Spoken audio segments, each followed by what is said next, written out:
Greatest Christmas Pageant Ever, Chapter 2. Mother didn't expect to have anything to do with the Christmas pageant except to make me and my little brother Charlie be in it. We didn't want to. And to make my father go and see it. He didn't want to. Every year he said the same thing. I've seen the Christmas pageant. You haven't seen this year's Christmas pageant, Mother would tell him. Charlie is a shepherd this year. Charlie was a shepherd last year. No, you go on and go. I'm just going to put on my bathrobe and sit by the fire and relax. There's never anything different about the Christmas pageant. There's something different this year, Mother said. What? Charlie is wearing your bathrobe. So that year my father went to see his bathrobe, he said. Actually, he went every year, but it was always a struggle. And Mother said that was her contribution to the Christmas pageant, getting my father to go to it. But then she got stuck with the whole thing when Mrs. George Armstrong fell and broke her leg. We knew about this as soon as it happened because Mrs. Armstrong only lived a block and a half away. We heard the siren and saw the ambulance and watched the policeman carry her out of the house on a stretcher. Call Mr. Armstrong at his work, she yelled at the policeman. Shut off the stove under my potatoes. Inform the ladies' aid that I won't be at the meeting. One of the neighbor women called out, Helen, are you in much pain? And Mrs. Armstrong yelled back, Yes, terrible. Don't let those children tear up my privet hedge. Even in pain, Mrs. Armstrong could still give orders. She was so good at giving orders that she was just naturally the head of anything she belonged to. And at church, she did everything but preach. Most of all, she ran the Christmas pageant every year. And here she was, 2 weeks before Thanksgiving, flat on her back. I don't know what they'll do now about the pageant, Mother said. But the pageant wasn't the only problem. Mrs. Armstrong was also chairman of the Ladies' Aid Bazaar and coordinator of the Women's Society potluck supper, and there was a lot of telephoning back and forth to see who would take over those jobs.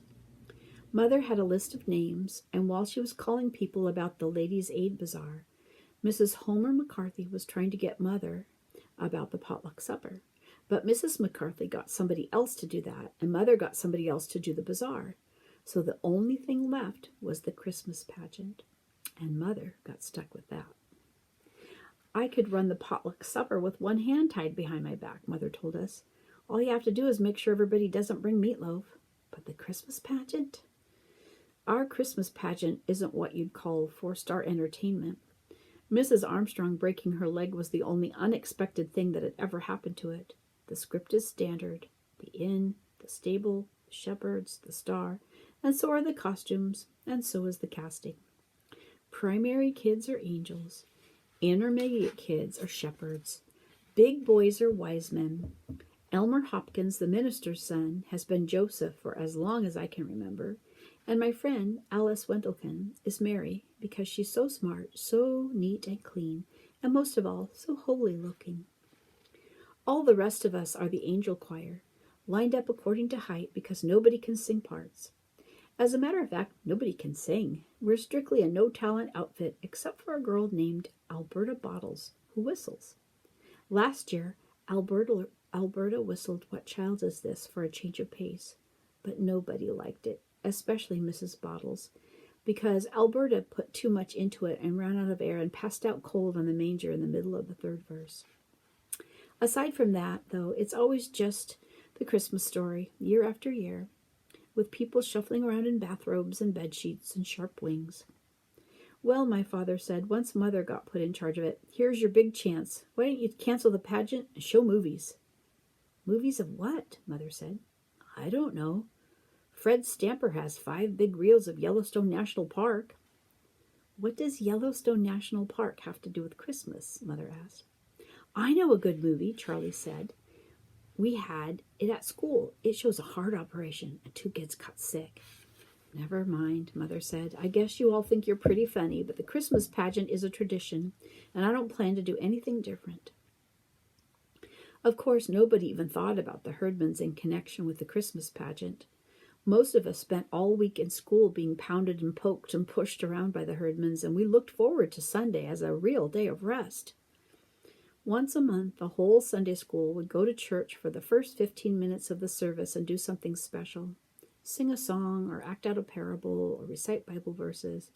Usually the little kids sang "Jesus Loves Me," which was all they were up to. But when my brother Charlie was with the little kids, his teacher thought up something different to do. She had everybody write down on a piece of paper what they liked best about Sunday school, or draw a picture of what they liked best. And when we all got in the church, she stood up in front of the congregation and said, "Today, some of our youngest boys and girls are going to tell you what Sunday school means to them. Betsy, what do you have on your paper?" Betsy Cathcart stood up and said, "What I like best about Sunday school is the good feeling I get when I go there." I don't think she wrote that down at all, but it sounded terrific, of course. One kid said he liked hearing all the Bible stories. Another kid said, "I like learning songs about Jesus." 8 or 9 little kids stood up and said what they liked, and it was always something good about Jesus or God or cheerful friends or the nice teacher. Finally, the teacher said, "I think we have time for one more. Charlie, what can you tell us about Sunday school?" My little brother, Charlie, stood up, and he didn't even have to look at his piece of paper. "What I like best about Sunday school," he said, "is that there aren't any herdmans here." Well, the teacher should have stuck with "Jesus Loves Me," because everybody forgot all the nice churchy things the other kids said and just remembered what Charlie said about the herdmans.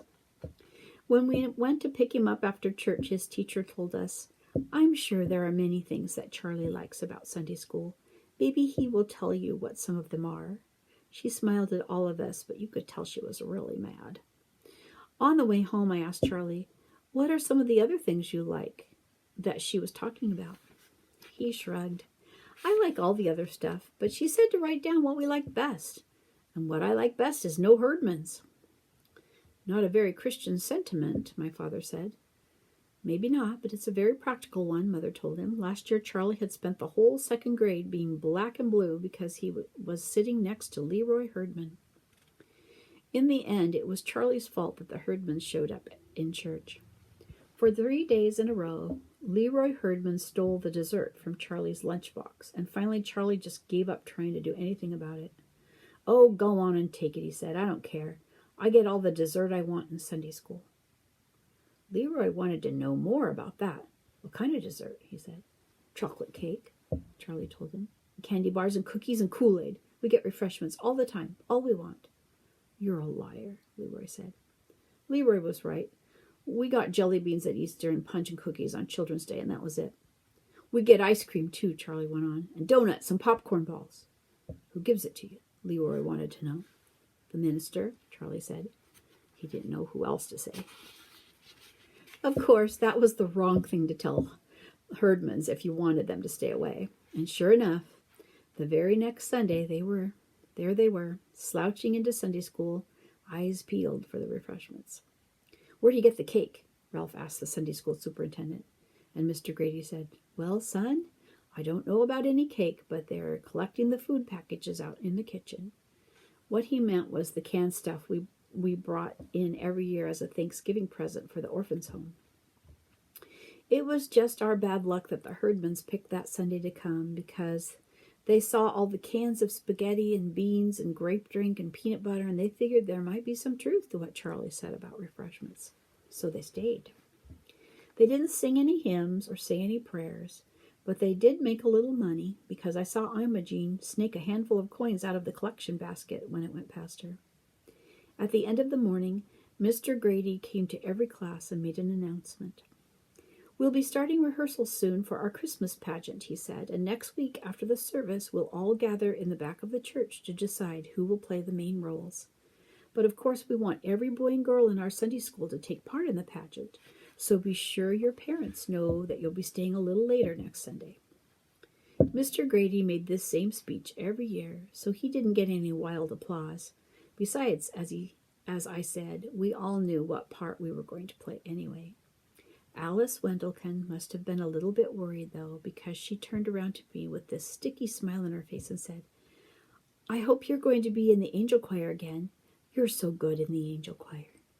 What she meant was, "I hope you won't get to be married just because your mother's running the pageant." She didn't have to worry. I didn't want to be Mary. I didn't want to be in the angel choir either, but everybody had to be something. All of a sudden, Imogene Herdman dug me in the ribs with her elbow. She has the sharpest elbows of anybody I ever knew. What's the pageant? She said. It's a play, I said for the first time that day, except when she saw the collection basket. Oh, and for the first time that day, except when she saw the collection basket, Imogene looked interested. All the Herdmans are big moviegoers, though they never pay their own way. One or two of them start a fight at the box office of the theater while the others slip in. They get their popcorn the same way, and then they spread out all over the place so the manager can never find them all before the picture's over. What's the play about? Imogene asked. It's about Jesus, I said. Everything here is, she muttered, so I figured Imogene didn't care much about the Christmas pageant. But I was wrong. End of chapter 2.